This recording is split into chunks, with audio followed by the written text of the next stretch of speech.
다 같이 성경을 들고 일어서시기 바랍니다. 봉독해드릴 하나님의 말씀은 신약성경 에베소서 6장 2절과 3절 말씀을 제가 봉독해드리겠습니다. 이것은 하나님의 말씀입니다. 내 아버지와 어머니를 공경하라. 이것은 약속이 있는 첫 계명이니 이로써 내가 잘되고 땅에서 장수하리라. 아멘. 네, 앉으시기 바랍니다. 오전 예배에는 에베소서 6장 1절의 말씀에 대해서 이제 은혜를 나누었습니다. 자녀들아 주 안에서 너희 부모에게 순종하라. 이것이 옳으니라 라는 말씀이었습니다. 자녀들이 부모에게 순종해야 할 의무는 고대 세계 어디서든 당연한 이치였습니다. 자녀에게 있어서 부모는 그들이 세상에 태어나게 되는 육신의 근원이 된다라고 이제 말씀을 드렸습니다. 오전에도 제가 설교 가운데 말씀을 드렸지만 어떤 자식이 내가 이 부모 밑에서 태어나야 되겠다라고 그 부모를 선택한 자녀가 있습니까? 한 사람도 없습니다. 그러니까 자녀들이 생각할 때에 부모하면 어떤 취사 선택의 대상이 아니에요. 자기들이 이렇게 고른 취사 선택이 아니고 자식이라는 존재는 부모에 의하여 자신의 의지와는 상관이 없이 그냥 이 세상에 태어났다라고 하는 것을 사람이라면 누구든지 꼭 이 사실을 기억해야 됩니다. 인간의 생명은 인간으로부터 기인되는 게 아니고 창조주 하나님으로부터 인간의 생명이 이제 생겨나게 됩니다. 곧 자녀의 입장에서 볼 때 자신을 낳은 부모는 하나님의 절대적인 주권 하에서 그 부모 밑에서 출생했다라고 하는 것, 이거는 부인하거나 부정한다고 되는 게 아니라 꼭 이 사실을 믿어야 됩니다. 그리고 또 하나님으로부터 생명을 받고 태어난 자녀들은 또 부모를 통해서 양육받도록 하나님께서 그 법을 정하신 것입니다. 그래서 부모는 보이지 아니하는 하나님의 대리자로서 하나님께서 권위자로 세워주셨다라고 하는 것, 꼭 자녀들은 이 말씀을 잊지 말아야 됩니다. 그래서 6장 1절에는 자녀들은 주 안에서 너희 부모에게 순종하라. 이것이 옳으니라라고 이렇게 6장 1절에는 교훈을 하고 있습니다. 제가 6장 1절에서 동사 휘파쿠에테라고 하는 이 동사는 휘파쿠의 명령형 현재 능동이인 복수라고 그랬죠. 그러니까 순종한다라고 하는 휘파쿠는 말을 듣는 거예요. 그러니까 부모들의 말을 듣고 그것을 복종하다 혹은 그 말을 따르다라고 하는 것이 순종인데, 이것이 명령형으로 기록이 되어졌기 때문에 모든 그리스도인들의 자녀들에게 취사선택의 사항이 아닌 하나님의 일방적인 명령입니다. 자녀들은 부모를 순종해야 합니다. 누가 뭐라 하더라도 순종해야 된다. 명령형이고요. 시제로서는 현재라 그랬죠. 그러니까 항상입니다. 늘 부모의 말에 순종해야 된다. 그 다음에 동사의 움직임의 방향이 능동태이기 때문에 억지로 부모의 말에 순종하는 것이 아니라 자발적으로 자원하는 마음으로 능동이죠. 그 부모의 말씀을 순종해야 된다라고 하는 이 사실을 꼭 기억을 해야 됩니다. 이 시간에 이제 살펴볼 말씀은 5절의 말씀과 이어지는 6장 2절과 3절의 말씀에 대해서 은혜를 나누려고 합니다. 자, 2절과 3절의 말씀을 보면 내 아버지와 어머니를 공경하라. 이것은 약속 있는 첫 계명이니 이로써 내가 잘되고 땅에서 장수하리라 라는 말이 나옵니다. 자, 우선 2절 말씀부터 먼저 제가 주의를 하겠습니다. 내 아버지와 어머니를 공경하라. 이것은 약속 있는 첫 계명이라 라고 말을 하고 있죠.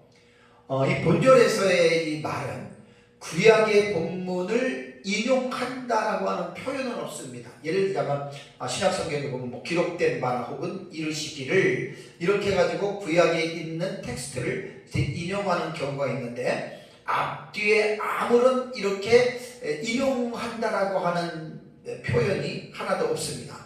그러나 2절의 내용을 잘 보면 구약 본문을 인용한 것이 분명합니다. 그래서 2절의 내용은 이제 십계명 본문에서 5계명의 말씀을 인용한 것으로 우리는 알 수가 있습니다. 십계명은요, 출애굽기에 나오고 신명기에 두 군데의 내용이 기록되어져 있죠. 바울은 출애굽기에는 20장에 또 신명기에는 5장에 이제 십계명 본문을 이제 기록을 했는데,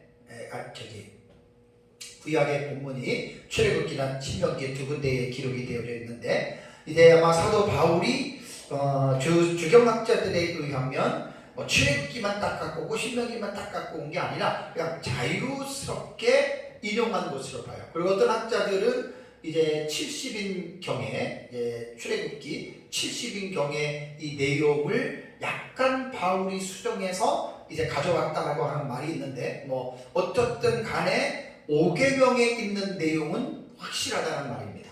그래서 출애굽기 20장에 보면, 출애굽기에 나타난 10계명을 보면 내 부모를 공경하라, 그리하면 내 하나님 여호와가 내게 준 땅에서 내 생명이 길리라 라고 말을 했고요. 신명기 5장 16절 신명기 본문에는 너는 내 하나님 여호와께서 명령한 대로 내 부모를 공경하라, 그리하면 내 하나님 여호와가 내게 준 땅에서 생명이 길고 복을 누리리라 라는 말이 있습니다. 그러니까 출애굽기 말씀보다는 신명기 말씀이 더 길어요.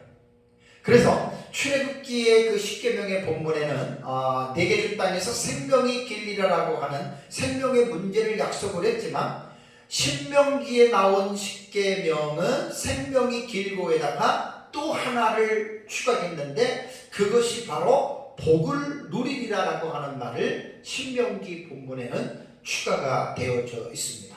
그래서 바울은 구약의 본문에서 내 아버지와 어머니를 공경하라라는 말씀은 인용하고, 그 다음에 이제 에베소서를 볼 때에는 에베소서에는 이것은 약속이 있는 첫 계명이다. 그러니까 구약 본문에는 안 나와요. 그러니까 바울이 이거를 첨가한 거죠. 그래서 사도 바울이 가정의 규칙 본문에서 출애굽기 본문을 인용한 목적은, 구약의 10계명을 인용한 목적은 우리가 무엇으로 봐야 되느냐? 이것은 자녀들이 부모에게 순종하고 부모를 공경하는 것이 하나님의 뜻이고, 또 이렇게 부모를 순종하고 공경하는 자들은 하나님께서 약속하신 복이 따른다라고 하는 이 사실을 알려주고, 자녀들로 하여금 이 말씀에 복종하도록 순종하도록 바울이 본문을 기록했다라고 우리는 봐야 됩니다. 그러면 6장 2절에서 자녀들에게 이 공경해야 될 대상이 내 아버지와 어머니라고 이렇게 말을 했습니다. 아버지는 파테르고 어머니는 메테르입니다. 헬라어로. 이것은 아버지와 어머니는 육신적으로 볼 때 혹은 생물학적인 의미에서 성인 남자와 성인 여자의 정자와 난자가 결합해서 이제 생명이 잉태가 되고, 그 잉태된 생명이 출생하면 그것은 이제 우리가 자녀라고 보죠. 그러니까 육신적인 아버지와 어머니가 없이 태어난 자식은 없습니다.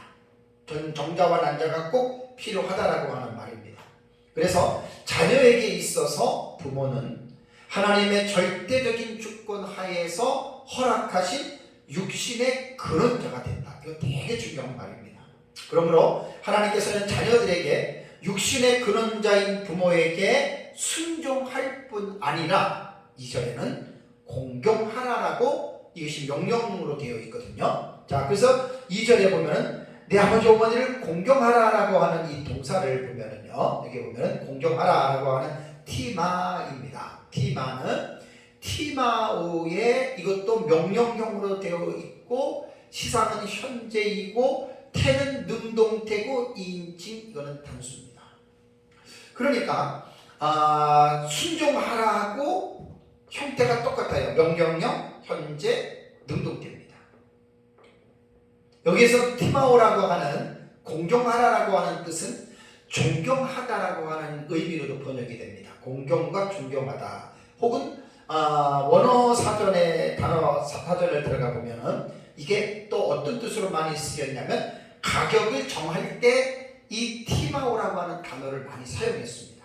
그러니까 문맥상으로 볼 때는 가격을 정하다 쪽으로 보는 것이 아니라 존경하다, 공경하다로 우리는 이제 이 말을 이제 단어를 번역을 해야 되겠죠. 공경이라고 하는 우리말 사전의 의미를 보니까 공손히 섬기는 거예요.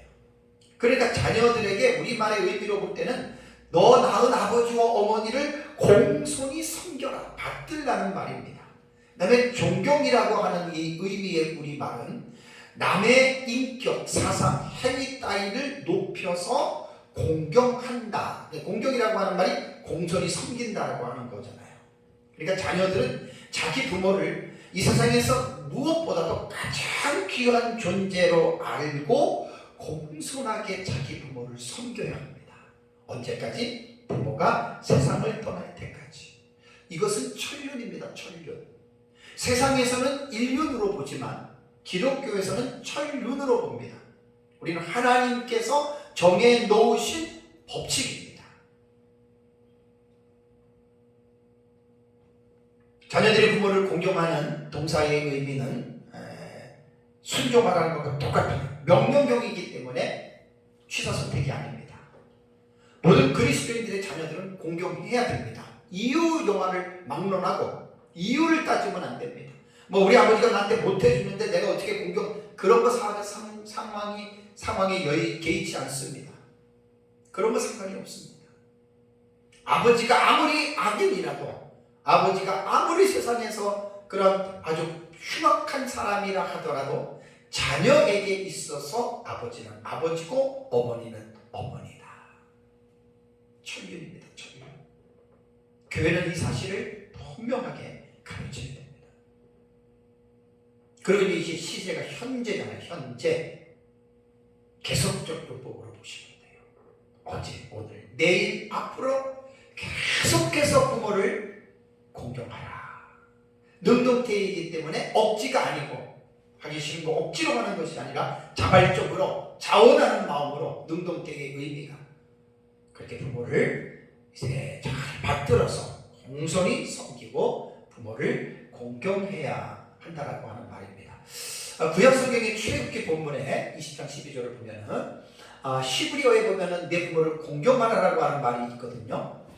공경하라라고 하는 히브리어에 보면은 카베드로 나와요. 카베드 이렇게 나오거든요. 히브리어는 카베드. 카베드는 원형이 카바드예요. 카바드. 자음은 똑같습니다. 자음은 카바드에서 나온 단어인데 이게 동사이기 때문에 히브리어는 동사가 7가지로 변형이 돼요. 피엘, 히필, 호팔, 히트파일 해가지고 7가지로 되는데 그건 난 몰라도 되는데 이 동사가 예를 들자면 헬라어에서는 능동태, 중간태, 수동태가 있잖아요. 히브리어에는 7가지가 있어요. 거기에서 그 태만 딱 알면 돼요. 요 카베드는 카바드의 동사가 어떻게 분해가 되냐면 피엘입니다. 피엘 이것도 명령형으로 되어 있고 단수로 되어져 있어요. 남성 단수예요. 그러니까 피엘만 우리가 뭔지 알면 되겠죠? 요 피엘은 헬라어에서 뭐로 나오냐면 강조, 능동태에서 강조로 나옵니다. 능동태가 보면은 일반 가형이 있고 그 다음에 강조형이 있고 그 다음에 사역형이라는 게 있어요. 그래서 히브리어는 능동태가 3가지의 형태가 있습니다. 칼이냐, 그 다음에 이게 이제 기본형이냐, 아니면은 강조냐, 아니면은 사역형이냐. 요거는 피해형이라고 하는 것은 강조입니다. 그러니까 부모를 공경하라고 하는 이 공경을 강조해서 말하는 거예요. 적당히 공경하는 게 아니라 분명하고 확실하게 공경해라. 강조용법이거든요. 그래서 피해는 강조용법이기 때문에 이것은 명령형입니다. 또 그러니까 헬라어와 마찬가지로 이것은 자녀들이 기분이 좋으면 부모를 공경하고 부모가 자기들한테 잘못하면은 공경하지 않는 그게 아닙니다. 그런 취사 선택이 아니라 자녀 하나님의 명령이기 때문에 부모가 나에게 잘해주든 못해주든 상관이 없습니다. 내 육신의 근원이고 하나님이 세우신 권위자이기 때문에 명령형이기 때문에 무슨 일이 있어도 자녀는 부모를 공경해야 된다. 그래서 히브리어에 이 카바드라고 하는 이 단어는 무겁다 혹은 힘겹다 혹은 짐이 되다, 존경하다, 영화롭다, 존귀하다 등으로 이 단어가 사용이 되어진 거예요. 그러니까 헬라어 단어 티마오도 같은 건데 히브리어가 조금 더 이제 상세하게 좀 폭넓게 이제 여러 가지 의미들로 번역이 되어졌습니다. 그러니까 부모를 존경해야 됩니다. 부모를 아주 귀한 존재로 존귀하게 부모를 여겨야 되는 거죠. 그래서 이 카베드라고 하는 이 동사는요, 여호와를 경외하는 것을 가르칠 때도 이 단어가 가끔 사용이 됐습니다. 따라서 부모를 공경하는 것은 하나님을 경외하듯 부모를 섬겨야 된다라고 말을 해도 틀린 말은 아닙니다. 종교개혁자 루터는 부모를 어떻게 말을 했냐면 부모는 하나님의 대리자다. 참 너무 멋있는 말을 했어요. 부모는 하나님의 대리자다. 부모가 자녀의 육체의 근원이기 때문에 그렇습니다. 카베드는요, 이 책임과 권한을 지닌 위치에 있는 자들을 존경할 때 이 카베드라고 하는 단어를 사용을 했습니다. 자, 하나님께서 이 세상에 주신 권위자들이 누구죠? 육신의 부모 있죠? 종에게 있어서는 상전이 되고 백성에게 있어서는 왕이 되고 특별히 이스라엘 백성으로 볼 때는 제사장이나 선지자들, 더 넓게 본다면 윗사람들이 부모가 됩니다. 다음 주에 제가 한번 설교를 좀 하려고 하는데 그 하이델베르그 우르시누스의 하이델베르그를 봤더니 5계명의 부모를 상당히 폭넓게 봤어요. 그래서 그거를 쭉 읽고 설교할 때 그것과 같이 믹스를 하려고 하다 보니까 아무래도 이 부모에 대한 개념이 1차적인 의미로는 생물학적인 부모이거든요. 그게 사실 1차적인 부모예요. 그렇다고 해서 이 설교라는 게 오늘은 제가 1차적인 생물학적인 부모에 대해서만 포커스를 맞춘 거거든요. 그렇다고 해서 5계명을 또 에베소서 6장 1, 2, 3절에 나오는 부모를 생물학적인 부모로만 규정해서는 안 됩니다. 그런 성경을 단어를 잘못 읽는 거예요. 그래서 다음 주에 한번 제가 이제 그 하이델베르그 우르시누스하고 그다음에 이제 칼빈도 기독교 강요를 제가 5계명을 좀 보고 그다음에 이제 소유리 문답에도 이제 나와 있는 5계명의 좀 의미들을 다음 주에는 이제 1차적인 부모보다는 확장을 시키는 거죠. 이 부모에 대한 부분을 확장을 시켜서 하나님께서 이 5계명이 꼭 부모만 해당되는 게 아니라 사회에 있는 책임과 권한을 가진 위치에 있는 지도자들이 있어요. 그래서 5계명은 사실 거기까지 연결해서 봐야지 5계명을 제대로 우리가 읽는 겁니다. 그래서 하나님께서 주신 권위자들에게 아래에 있는 사람들 반드시 그들을 공경해야 됩니다. 존경해야 됩니다. 그래서 처음부터 제가 1차적인 의미 부모를 그냥 적당히 하고 그냥 확장을 시켜서 이제 이 사회에 있는 지도층 책임자들을 권위자들을 이야기하면 이게 5계명의 1차적인 대상이 부모거든요. 이제 그럴 것 같아서 이제 오전과 오후에 1차적인 대상인 부모를 먼저 하고 다음 주에는 확장해서 이제 이 사회의 모든 권위자들도 부모와 같은 의미로 아랫사람들은 그들을 공경해야 된다 그 말입니다.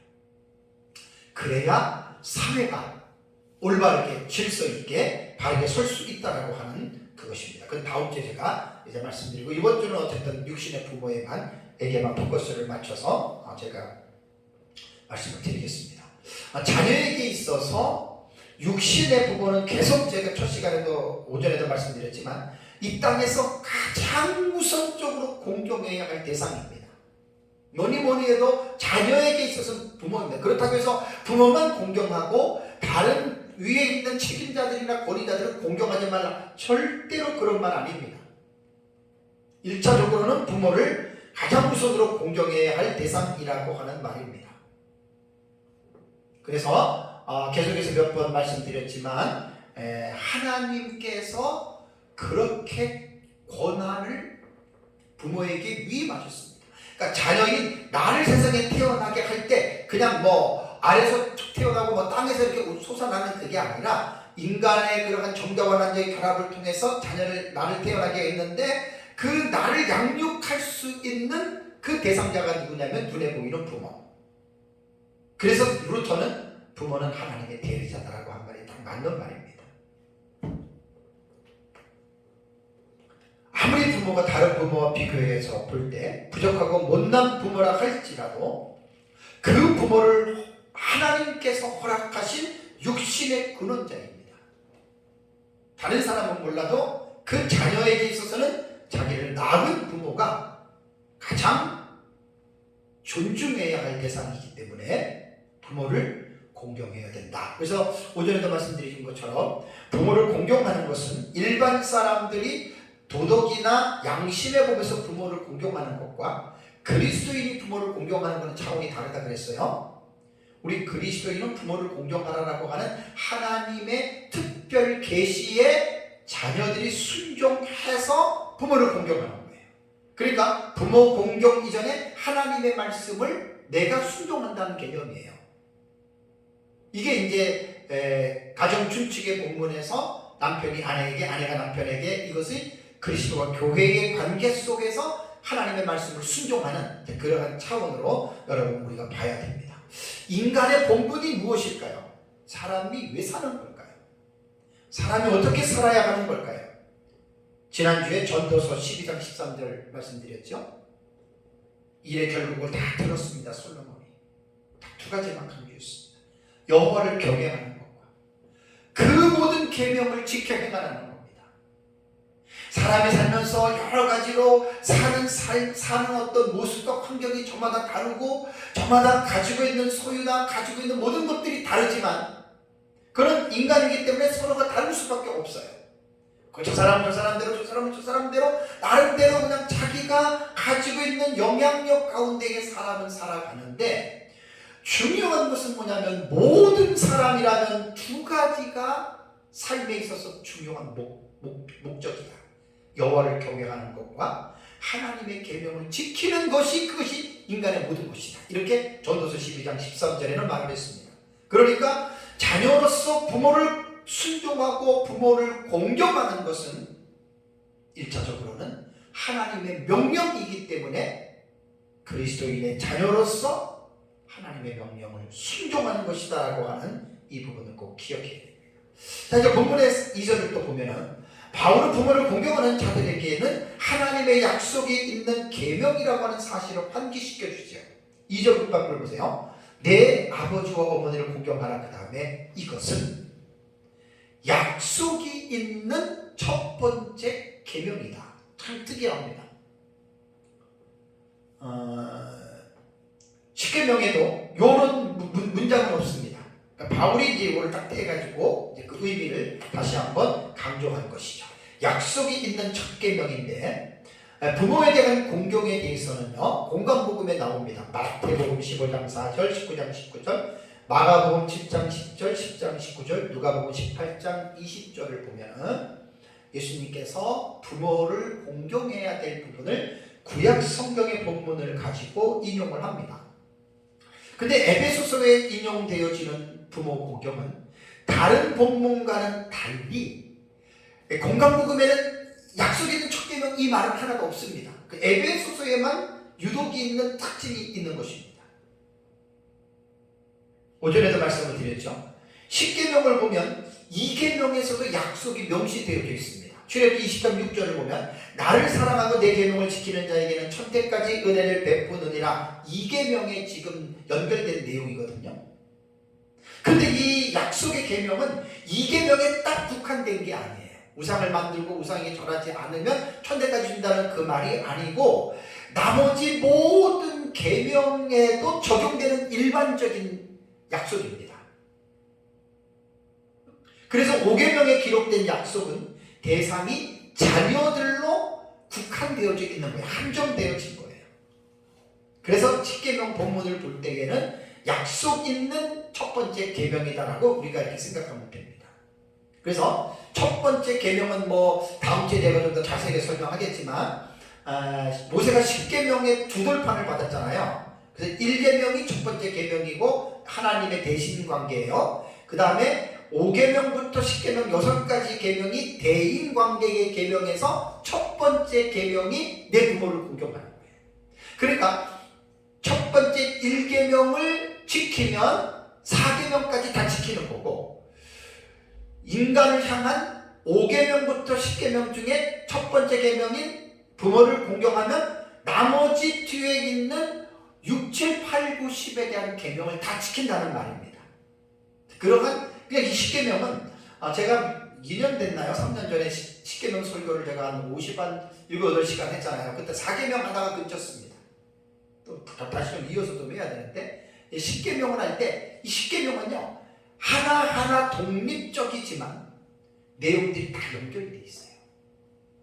그래서 10계명은 하나님 사랑, 이웃 사랑으로 예수님께서는 크게 두 가지로 구분해서 말씀을 드렸죠. 그래서 첫 번째 계명이라고 하는 말은 이제 두 돌판의 두 번째 돌판의 첫 번째라고 하는 그런 의미도 있고 그렇게 첫 번째에 대한 중요한 의미들이 있습니다. 그렇다면 부모에게 순종하고 공경한 자녀들에게 주어지는 복이 3절에 나오죠. 이로써 내가 잘되고 땅에서 장수하리라. 자, 사도 바울이 가정의 규칙에서 출애굽기와 신명기 본문을 인용한 목적이 있습니다. 그 목적은 아까도 말씀드린 대로 부모를 공경하는 것이 하나님의 뜻이고 그런 자들에게는 약속하신 복이 따른다 그 말입니다. 출애굽기의 10계명은 생명의 문제를 약속했습니다. 생명이 길리라. 근데 신명기에는 아까 말씀드린 대로 생명이 길리 장수하리라 다음에 복을 더하리라는 말이 나오잖아요. 그렇죠? 그래서 이제 10계명은 하나가 더 추가가 됐습니다. 그런데 구약 성경의 10계명 본문에 보면은 여호와께서 내게 준 땅이라고 하는 그 장소를 분명하게 명시했습니다. 그 땅에서 복을 주신다. 그러니까 여호와께서 내게 주신 땅은 아브라함에게 약속하신 그 이스라엘 백성에게 줄 가나안 땅을 말하는 거잖아요. 그러니까 이스라엘 백성들이 가나안 땅에 들어가서 이스라엘 자손들이 여호와 부모를 공경하면 그 땅에서 너희들이 생명이 길다. 개인적인 생명도 개인적인 생명이지만 이스라엘 백성들의 집단적인 날의 길입니다. 생명이라고 하는 말이 히브리어로 보니까 용으로 나와 있어요. 용, 날이라는 말입니다. 날. 내 날이 길어진다. 그런 뜻입니다. 근데 바울은 왜 10계명에 있는 본문을 그대로 가져오지 아니하고 여호와께서 내게 준 땅을 바울은 에베소서에서 뺐을까요? 왜 그것을 넣지 않았을까요?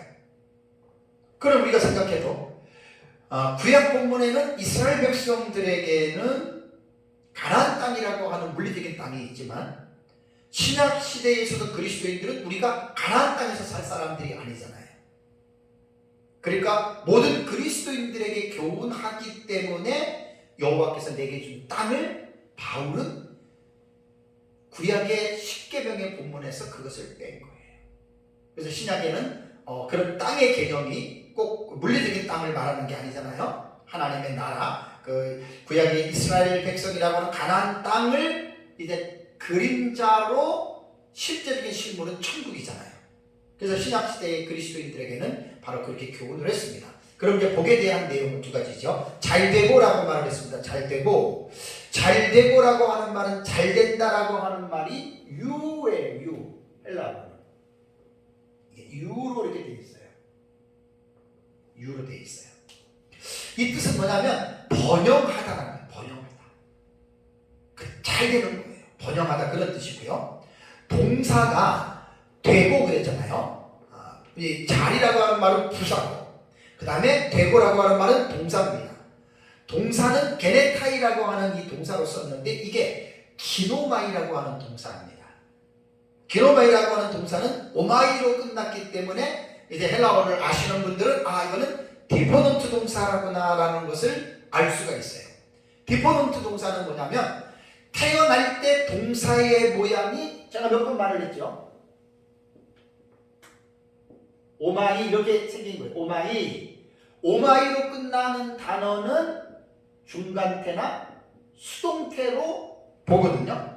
근데 디포넌트 동사라고 하는 말은 뭐냐면 태어날 때 이것은 원형이 오로 끝나는 능동태가 없다 그랬죠.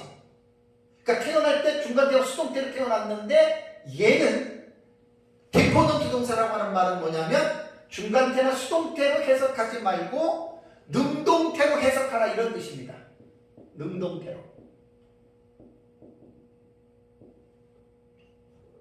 그래서 기노마이라고 하는 이 동사를 볼 때에 이것은 그 사전에서 부해를 보면은 가정법이고 과거, 중간, 디포테. 그러니까 디포넌트니까 이것은 능동형으로 해석을 한다는 말입니다.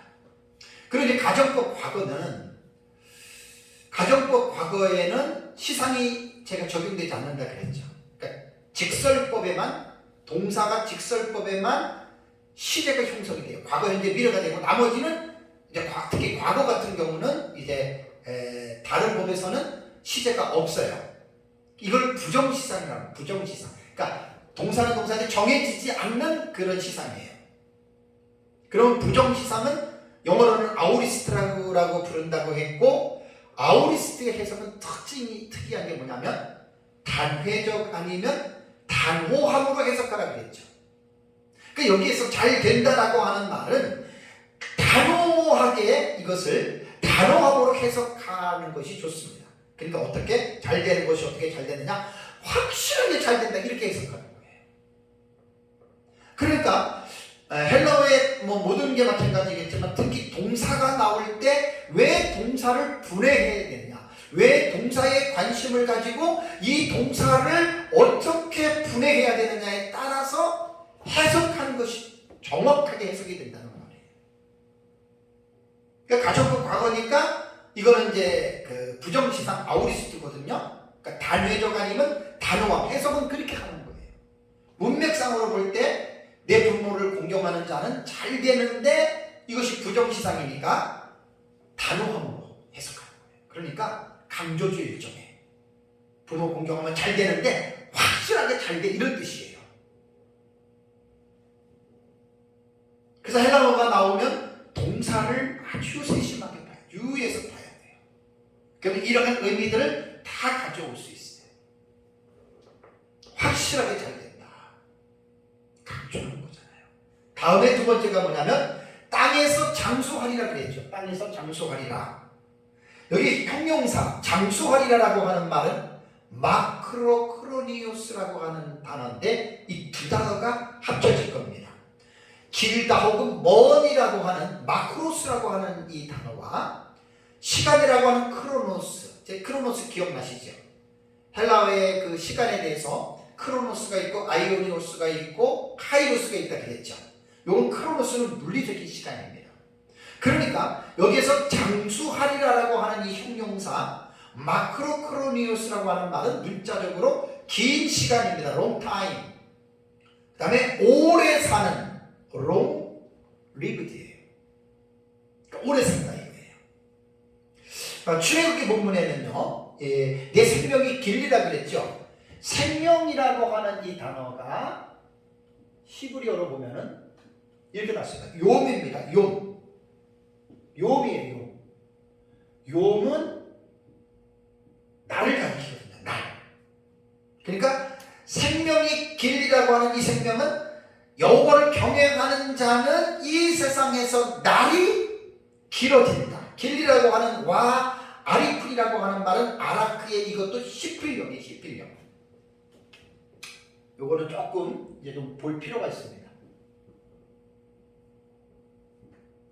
아라크라고 하는 동사예요. 아라크라고 동사는 이게 뭐냐면 히필이라고 했죠. 히필. 능동태의 세 가지가 있습니다. 요거는 아까 피해령은 능동태인데 강조라고 했죠. 히필도 능동태인데 이것은 사역형입니다. 요거는 이제 뭐 문법을 조금 기본적인 성도들도 얘기를 들으면 금방 알 수가 있어요. 히브리어 그 동사에서 능동태가 세 가지로 나오거든요. 기본형을 칼이라고 해요. 칼. 기본형을. 그 다음에 강조할 때는 피해형이라고 그러고, 그 다음에 사역형에는 히필형이라고 해요. 그래서 히브리어는 능동태가 세 개입니다. 칼, 피엘, 히필 이렇게 나옵니다. 그러니까 내 생명이 길리라고 하는 말은 히필형이고 이게 능동태란 말이에요. 사역형이란 말이에요. 사역형은 어디 시키는 거잖아요. 시키는 거. 그러니까 부모를 공경하는 사람들은 이 세상에서 날이 길어지는 거예요. 그걸 장수라는 개념으로 말합니다. 아라크는 히필령에서 길게 하다, 길게 만들다, 연장하다를 의미합니다. 그래서 그 히브리어 사전에 보니까 생명이 길리라, 날을 길게 하리라, 날이 장구하리라, 한없이 오래 살리라 라고 하는 이런 표현을 할 때 이제 아라크 이거를 히필형으로 썼습니다. 히필형. 와 아리쿤 히필형은 그렇게 표현을 하더라고요. 히브리어에서. 그러니까 이스라엘 백성들에게 있어서 약속의 땅 가나안 땅에 들어가서 그들이 정말 자녀들이 부모를 공경하면 그들의 날이 길게 된다는 겁니다. 그들의 날. 조건입니다. 조건. 사실 이스라엘 역사를 이미 우리는 구약의 역사를 다 알고 있기 때문에 722년에 북이스라엘이 아수리에 멸망하고 586년에 남유다가 바벨론에 멸망했잖아요. 멸망의 이유가 여러 가지의 복합적인 그러한 이유가 있는데 그 중에 하나가 자녀들이 부모를 공경하지 않은 것도 100% 들어갑니다. 자, 그래서 구약의 10계명에서 하나님께서 5계명으로 자녀들에게 부모를 공경하라라고 하는 이 말을 집어넣는데 그것은 하나님의 이 계명을 지킬 때에 그들에게 장수의 복을 그 땅에서 장구하게 오래 살 수 있는 그러한 복을 주셨다라고 하는 말입니다. 근데 한 가지 이제 의문이 있습니다. 이제 이 약속에 의구심을 품는 거예요. 왜냐하면 부모를 공경하는 자들 모두가 다 잘 됐냐? 부모를 공경하는 자들이 모두 다 오래 살았느냐? 어떻게 생각하십니까? 아닙니다. 부모를 잘 공경하는 자들 중에서 일찍 죽은 자들도 있고 땅에서 잘 되지 않을 수도 있습니다. 이것은 예외입니다. 예외. 모든 것이 다 그렇다는 게 아니라 항상 우리가 어떤 것들에 대한 데이터들을 보면 이렇게 딱 결론이나 이런 일이 있으리라고 하는 어떤 논제가 있으면 그것이 모든 게 다 그런 게 아니라 예외는 항상 존재합니다. 예를 들면 순교자들 보십시오. 부모 잘 공경하는 사람들이 젊은 나이에 순교당해서 죽잖아요. 그러면 그들이 부모를 공경하지 않아서 죽임을 당한 게 아니에요. 그들에게는 죽임을 당하는 특별한 그 부모의 공경에서 약속된 장수보다도 다른 하나님의 의미가 그곳에 담겨져 있기 때문에 부모를 공경하는 자들이 일찍 죽을 수도 있고 부모를 공경하는 자들이 잘 안 될 수도 있습니다. 그러니까 그거를 어떤 하나의 단면으로만 보지 말고 전체적인 측면에서 전체적인 윤곽에서 보면 어떤 사람이든 간에 여러분 그것은 다 여러분 이해가 됩니다. 예수님은 33살에 돌아가셨습니다. 예수님이 어머니나 부모를 공경하지 않았겠습니까? 부모 공경했습니다. 근데 왜 예수님이 33살에 죽었죠? 그것은 예수님께서 세상에 오셔서 그분의 사명이 죄인들의 죄를 대신 짊어지시고 대속의 죽으심을 당하기 위해서 오셨기 때문에 부모 공경하고는 그거는 별개의 문제라는 말입니다. 그래서 어떤 사람들은 부모 공경하는 사람도 일찍 죽을 수 있고 잘 안 되니까 이것은 꼭 부모 그것만 말하는 게 아니다라고 말하는데 그것은 아닙니다. 이건 예외로는 그럴 수가 있다는 것이고 보편적인 사회의 통념상으로 볼 때 부모를 공경하는 자식은 잘되고 장수하는 것이 분명합니다. 우리는 그렇게 믿어야 됩니다. 자, 부모를 공경하는 것은 하나님께서 명령하신 법이기 때문에 그 일은 옳다라고 1절에서 말씀을 드렸죠. 그래서 이제 원문에는 가르라고 하는 이유 접속사가 들어가 있다 그랬습니다. 그래서 왜냐하면 부모를 순종하고 공경하는 것이 옳기 때문에 그렇다라고 하는 말입니다. 기독교뿐 아니라 다른 종교에서도 자녀는 부모에게 순종해야 된다고 가르칩니다. 오전에 한 말을 또 다시 반복하는 겁니다.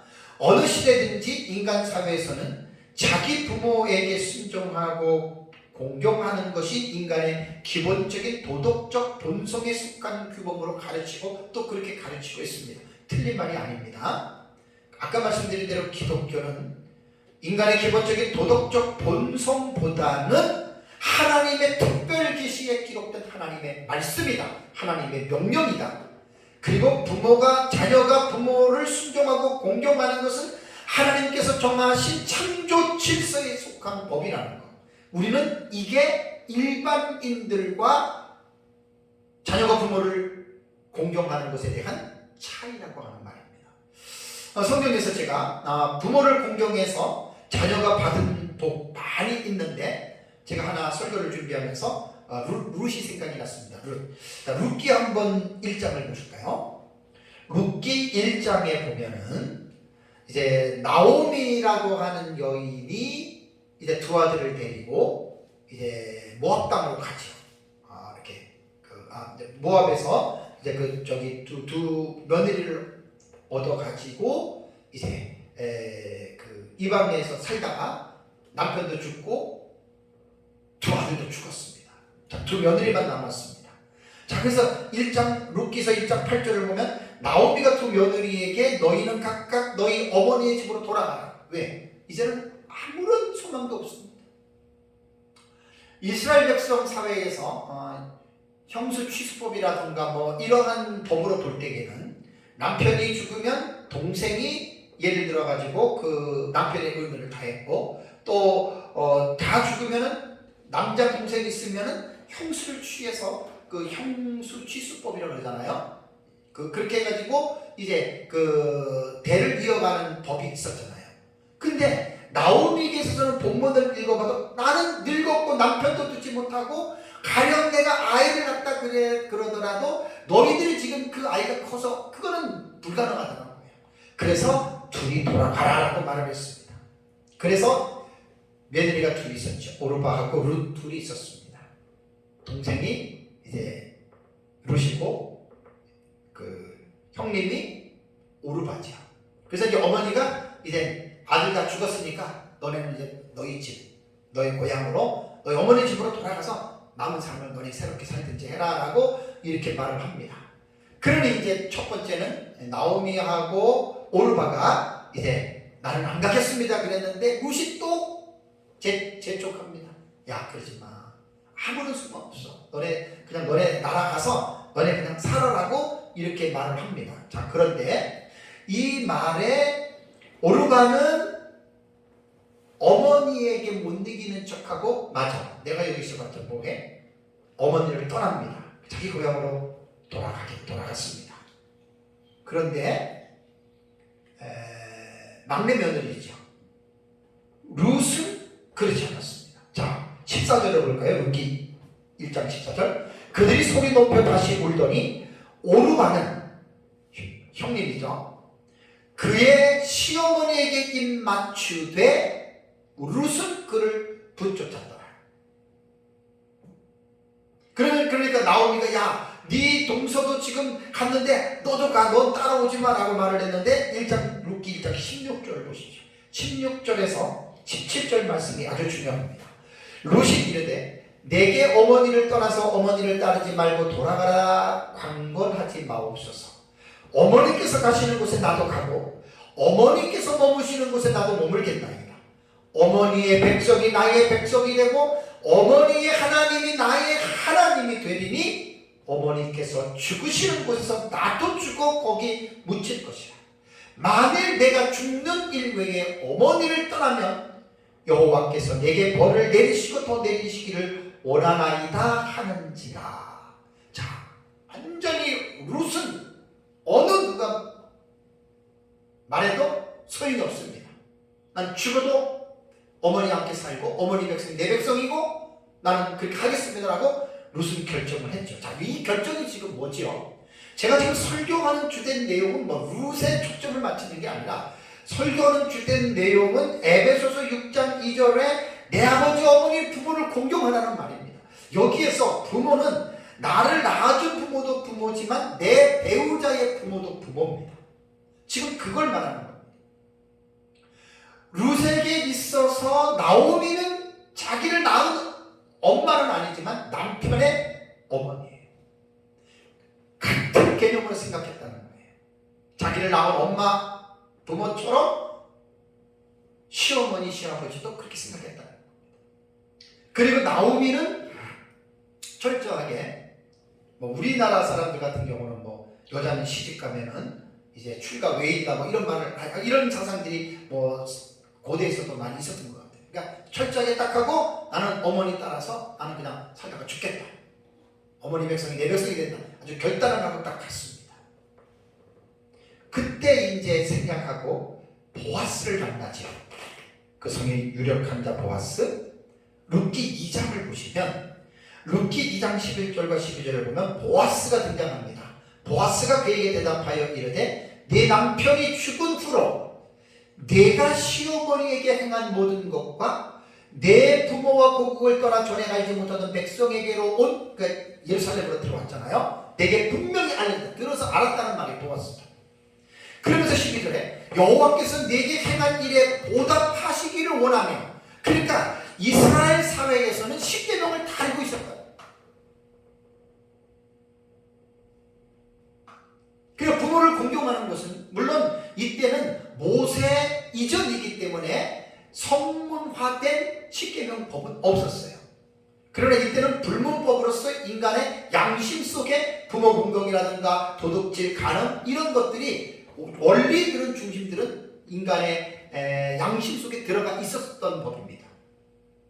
그러니까 보아스도 하나님을 잘 섬기는 사람이기 때문에 며느리가 남편 다 죽고 뭐 시아버지도 다 그랬는데 온 거를 보니까 신앙인들은 신앙적인 사고를 하는 거예요. 어떤 사건이 일어날 때 세상 사람들이 생각하는 그 사고의 패턴으로 하는 게 아니라 신앙의 사고를 해야 돼요. 우리 믿는 사람들. 그러니까 보아스는 여호와께서 내게 행한 일에 보답하시기를 원하노라. 그러면서 이스라엘 하나님 여호와께서 그의 날개 아래에 보호받으러 온 내게 온전한 상 주시기를 원하노라. 어떻게 됩니까? 룻은 보아스의 아내가 됩니다. 기가 막힌 일입니다. 보아스는 부자입니다. 유력한 자입니다. 더 놀라운 게 뭔지 아세요? 보아스는 여인의 후손의 계보를 잇는 주자예요. 그 가족이 들어가는 사람이에요. 그래서 룻은 보아스와 결혼을 하고 아들을 낳는데 그 아들이 누구냐? 다윗의 할아버지입니다. 결국 룻은 어떻게 되죠? 메시아의 계보를 잇는 여인이 된 거예요. 룻은 이방 여인이에요. 모압 여인, 이방 여인이에요. 근데 이 여인이 현실적으로 볼 때 시어머니 놓고도 갈 수 있는 시어머니를 붙들고 나는 죽을 때까지 어머니와 살. 그게 부모 공경하는 거예요. 그게 부모 공경. 아주 특별한 케이스죠. 요즘 같은 경우는 이런 여자를 본다는 것은 거의 희박하죠. 참 좀 깊이 있게 생각해 볼 필요가 있습니다. 하나를 제가 좀 말씀을 좀 드리면, 룻은 결국 이러한 복을 받은 거예요. 뭐 어떤 사람은 룻기에서 뭐 부모에게 효도한 것만 말하면 안 된다 그러는데 왜 이거는 왜 말하고, 그러나 메시아의 계보는 맞습니다. 룻기에서는 바로 보아스와 룻이 난 그 오벳인가요? 그게 누구냐면은 다윗의 할아버지가 되는 거예요. 그러니까 다윗의 증조모가 되는 거죠. 룻은. 참 놀라운 일입니다. 그러니까 이 구속사의 블러드 라인에 이름이 들어가는 거죠. 또 하나는 이 부모를 공경하는 데 있어서 하나님의 계명으로 사람의 전통을 폐하는 일들이 가끔 있습니다. 마가복음 7장을 보세요. 마가복음 7장 9절과 13절.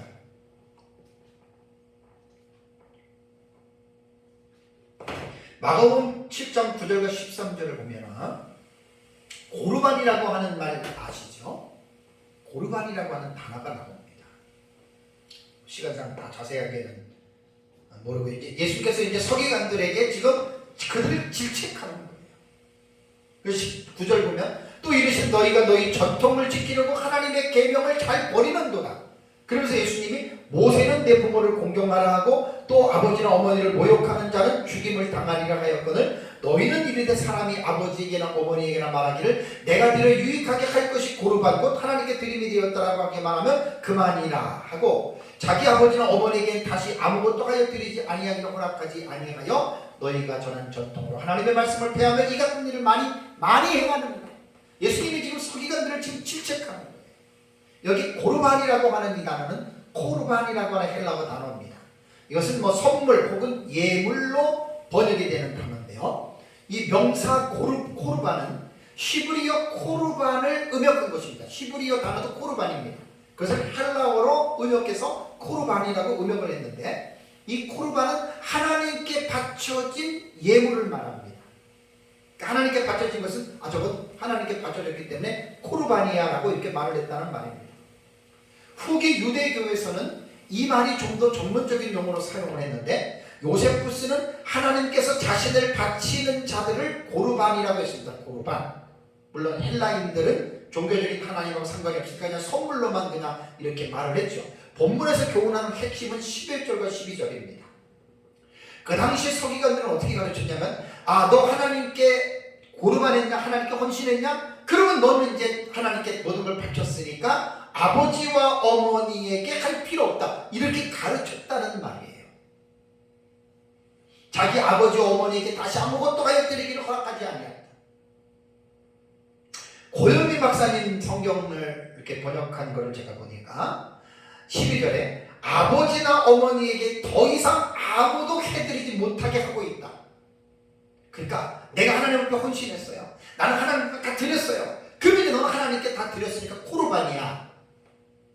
너는 부모에게 안 해도 돼. 쉽게 말하면 그런 말입니다. 예수님은 성경을 봐. 어디 코르반이라고 되었다고 해서 부모 공경 안 해도 된다는 말이 성경에 있느냐? 없잖아요. 근데 그 당시 서기관들은 이렇게 가르쳤다는 말이에요. 너는 하나님께 헌신했으니까 너는 하나님께 모든 거 드렸으니까 너는 부모 공경 안 해도 돼. 이 말을 가지고 예수님께서 지금 질책하는 거예요. 고르반이 됐다고 하더라도 부모에 대한 의무가 면제된 것이 아닙니다. 면제된 것이 아닙니다. 특히 사역자들 같은 경우에 종종 이렇게 생각할 수가 있어요. 저도 사역자의 길을 걸어가고 있으니까 사역자로서 다른 경제적인 활동을 못하고 하니까 좀 뭐 부족한 그런 부분들이 있기는 해도 난 뭐 하나님 앞에 사역을 하고 나는 사명자니까 뭐 부모를 혹은 뭐 안 모시다 이렇게 생각할 수 있는데 그거 아니라는 말이에요. 특히 자녀들에게 있어서 지금 주의해야 될 것이 뭐냐면 결혼한 자녀들이 자식을 낳고 부모가 있다면 다수의 자녀들이 부모보다는 자기 자녀에게 더 신경을 쓰는 것이 사실이죠. 저도 아이들 기르면서 저희 부모님은 사실 오래전에 돌아가셨기 때문에 아이들을 기르면서 제 자신을 봐도 저희 처갓집의 부모님이 좀 사셨기 때문에 지금도 장모님은 지금 생존해 계시고 하니까 그것 때문에 많이 저도 생각을 합니다. 저희 부모님은 오래전에 돌아가셨기 때문에 상관은 없는데 처갓집의 장인 장모도 부모잖아요. 그래서 이 부분 때문에 늘 나는 고민을 많이 했습니다. 처가의 부모도 부모이기 때문에 부모 공경해야 된다. 그렇다면 부모 공경을 어떻게 할 것이냐. 그래서 부모님들이 연세가 들고 몸이 안 좋고 병원 다니고 할 때 제가 그때 나름대로 세운 게 있습니다. 그거는 내가 해야 되겠다. 모시고 다니고 달리 그런 게 아니에요. 하나님의 명령이기 때문에 부모를 공경하라고 했기 때문에 어느 정도 선까지는 가만히 있었지만 도저히 혼자서 병원을 가기가 힘든 것을 보고 나서는 그때부터 제가 어쩔 수 없이 할 수밖에 없지요. 그래서 저는 기쁨으로 한 거예요. 왜? 하나님의 말씀이기 때문에. 하나님의 말씀이 없다면 솔직한 얘기로 사람들은 아껴서 안 합니다. 인간은 누구나. 근데 하나님의 말씀이 부모를 공경하라고 했기 때문에, 그러면서 이제 제 자신이 이렇게 생각을 해보면 자녀와 부모의 사이, 이제 지금 결혼해서 자녀를 둔 사람들은 부모님이 살아계시면 그 중간에 있는 세대거든요. 부모님도 계시고 자녀도 있습니다.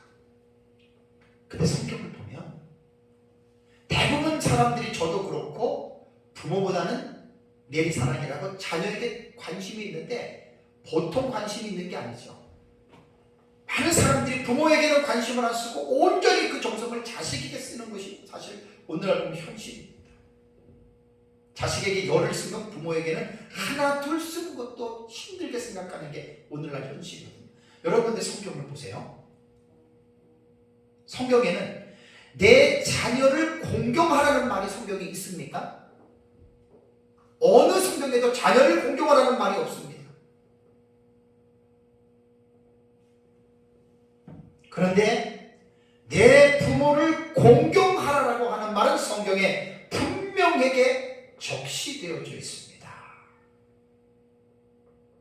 자식이 아무리 귀하고 자식이 아무리 소중해도 자식은 공경의 대상이 아니고 공경의 대상은 부모입니다. 저도 그 세월을 겪었고 또 요즘에 사는 가정의 역사들을 이렇게 보면 참 자녀 정말 하나님의 선물이고 복이죠. 얼마나 귀합니까? 근데 성경으로 볼 때는 자녀는 공경의 대상이 아닙니다. 부모가 공경의 대상입니다.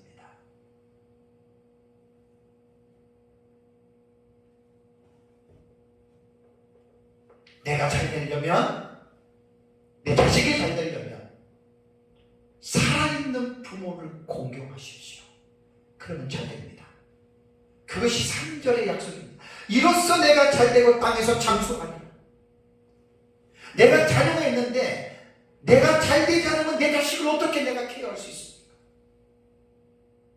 그 교회가 좀 이런 부분을 강력하게 가르쳐야 되는데, 근데 부모 입장에서 보니까, 저도 부모 입장에서 보니까 자식에 저도 손자들이 있으니까 참 너무 좋긴 한데 그냥 아야 니네 애들 이렇게, 부모는 당연히 그런 마음들이 있어요. 오전에도 제가 말씀을 드렸지만 부모는 자식에게 엎드려 절받는 게 아니라 반드시 부모를 공경하도록 교육을 시켜야 됩니다. 어릴 때부터. 이건 진짜입니다. 성경이 그걸 말하고 있는 겁니다. 그래야 자식이 잘 되는 거예요. 어느 부모가 자식 잘못되기를 원하는 부모가 누가 있습니까? 다 잘 되기를 바라죠. 자식 잘 되는 거 그냥 잘 되는 거 아닙니다. 잘 될 수밖에 없는 일을 해야 되는데 그 중에 하나가 자식은 부모를 공경하면 잘 됩니다. 제 말이 아니고 하나님의 약속 있는 첫 번째 계명입니다. 마지막으로 부모 공경에 대한 예화를 하나 하고 제가 이제 마치려고 합니다. 한 2달인가 3달 전에 저희 동기 목사님 한 분이 단톡방에 이런 예화를 보냈습니다. 제목은 아들의 일기장입니다. 이제 부부가, 자식을 둔 부부가 이제 서로 대화를 합니다. 그러니까 아이에게는 엄마지만 어머니가 계시니까, 시어머니가 계시니까 며느리죠. 그 며느리가 시어머니 문제 때문에 부부가 자꾸만 다퉈요. 당신 어머니와 다퉈요. 그거를 어린 아들이 봤어요. 초등학교 정도 다니는 아들이. 그러나서 이제 그 며느리가 이런 말을 합니다. 남편한테. 여보, 이젠 정말 어머님하고는 같이 못 살겠어요. 그 어머니의 쇳소리 같은 목소리가 들리고 나면 막 심장이 떨리고 막 이런 말을 했겠죠. 남편이 이런 말을 합니다. 그러면 어떻게 하오? 당신이 참고 살아야지요. 그래도 어머니 나이 드셨는데 당신이 참고 살아야죠. 아버지의 궁색 같은 말씀도 이제는 이 아들이 지금 본 거예요. 어머니 때문에 며느리가 자기 엄마죠. 아버지랑 싸우는 거 보면서 근데 이제 엄마가 하나 묘수를 딱 이야기를 합니다. 여보, 그러면 이렇게 합시다. 어머니가 묵으실 방 하나를 따로 얻어서 내보내 드리는 것이 어때요? 며느리가 이제 새로운 제안을 딱 했습니다. 남편이 하는 말. 그렇게 하면 남들이 불효자라고 모두들 흉볼 텐데 괜찮겠어? 이렇게 말을 합니다. 그러니까 며느리가 하는 말이 아니 남의 흉이 무슨 문제예요? 우선 당장 내 집안이 편해야지. 이렇게 말을 합니다. 며느리 입장에서는. 아마 이 며느리가 자기 친정 어머니라면 절대 그렇지 않았겠죠. 그런 일이 일어난 며칠 후에 이제 방을 얻어서 며느리 입장에서는 시어머니를 이사를 시킬 그날이 왔습니다. 그래서 이제 이사 중에 바쁜 시간에도 불구하고 어린 소녀는 공책에 자꾸만 뭘 적고 있어요. 그러니까 엄마는 이사하느라고 바쁜데 야, 너 뭘 그렇게 적고 있니? 하면서 자기 아들이 적고 있는 그 공책을 들여다봤습니다. 근데 그 공책에는 뭘 지금 아들이 쓰고 있는 줄 알아요? 냄비 하나, 전기담요 하나, 전기밥솥 하나, 헌 옷장 이렇게 아들이 쓴 거예요. 그러니까 엄마가 이상하게 생각하면서 물었습니다. 너 그거 왜 적고 있어? 하나는 공부는 안 하고? 그때 소년인 엄마에게 대답을 합니다. 이 다음에 엄마가 할머니처럼 늙으면 혼자 내보낼 때 챙겨드릴 이삿짐 품목을 잊지 않으려고 적어놓고 있는 중이에요. 아들이 이 말을 합니다. 어린아들의 이 놀라운 말에 엄마는 그만 기절할 수밖에 없었지요. 그래서 그 한마디에 엄마는 이사를 하려던 할머니의 이삿짐을 도로 다 풀어놓고 그날부터 시어머니에게 온갖 정성을 다 했다라고 하는 말입니다. 사실인지 아닌지는 몰라도 제가 2-3달 전에 이 글을 보면서 에베소서 주의 중이기 때문에 가정준칙에 대한 본문을 할 때 꼭 이 내용을 내가 영어로 써야 되겠다. 그래서 그때 내가 이제 2달 전인가 그 단톡방에 올려놨습니다. 목사님, 신목사님 감사합니다. 내가 이거는 반드시 내가 가정준칙 그 설교할 때 이 예화를 내가 분명히 사용하겠습니다. 여기 내가 목사님 이름도 밝히겠습니다. 신장성 목사님입니다. 우리 동기 목사님. 너무 좋은 예화의 글을 주셨어요. 사랑하는 성도 여러분, 에베소서 6장 1절에서 3절의 본문은 자녀들이 부모에게 어떻게 행해야 하는지에 대한 준칙의 내용을 교훈하고 있습니다. 자녀에게 있어서 부모란 육신의 근원이자 권위자입니다. 이것은 하나님께서 그렇게 세우셨고 하나님께서 내 자녀를 세상에 보내실 때 부모를 통해서 하나님이 보내신 것입니다. 자식이 부모를 선택할 수 없습니다. 하나님의 절대 주권적인 섭리하에 자녀들은 부모를 통하여 세상에 태어나게 되는 것입니다. 그러므로 자녀들은 자기 부모를 세상에서 무엇보다도 가장 귀하게 여겨야 돼요. 에베소서 6장 1절에서 3절에 기록된 이 명령을 절대로 소홀히 해서는 안 됩니다. 자녀들은 부모에게 순종해야 됩니다. 그리고 부모를 공경해야 됩니다. 이것이 하나님께서 자녀들에게 명령하시는 하나님의 뜻이고, 부모님이 세상에 살아계시는 동안에 부모에게 순종하고 부모를 공경하면 그 결과로 하나님께서는 자녀들에게 내가 잘되고 땅에서 장수하리라라고 하는 이 약속의 복이 그 자식들에게 주어지는 겁니다. 제가 제 아내한테도 이런 얘기를 했습니다. 저도 세 아이들이 있는데 얘네들이 땅에서 잘 돼야 되지 않겠습니까? 여러 가지가 있습니다. 개인적으로 하나님 경외하고 하나님만 순종하고 다 개인적으로 하는데 그 중에 하나가 빼놔서는 안 될 게 뭐냐면 애들이 셋이잖아요. 부모에게 공경해야 됩니다. 순종해야 됩니다. 사실 부모에게 순종하는 거 오전에도 말씀드렸지만 내 힘으로 안 됩니다. 어렵습니다. 여러 가지 핑계가 있고 이유가 있습니다. 그래서 가정준칙의 본문은 그냥 이 본문만 딱 잘라서 읽지 말고 5장 18절의 흐름을 이어와야 됩니다. 오직 성령에 의하여 충만하게 되어라. 알라플레루스세 엔프뉴마티. 현재 명령 수송대입니다. 성령에 의하여 충만하게 될 때 가정준칙에 대한 이 본문의 명령도 우리가 순종할 수 있기 때문입니다.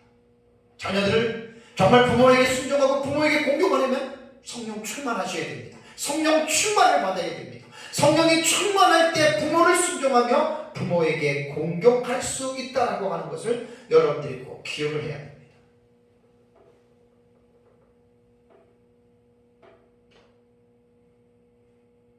그리고 부모를 순종하고 부모를 공경할 때 복받기를 위해서 하는 게 아닙니다. 하나님이 그렇게 세우신 책임 있는 질서와 책임 있는 권위를 하나님이 부모를 통해서 주셨다고 하는 이 사실을 잘 기억하고 자녀들은 이 본문의 말씀을 마음 깊이 새기고 사는 날까지 부모님 잘 순종하고 공경하셔서 하나님이 약속하신 복을 누리시기를 주님의 이름으로 축복합니다. 다 같이 기도하겠습니다.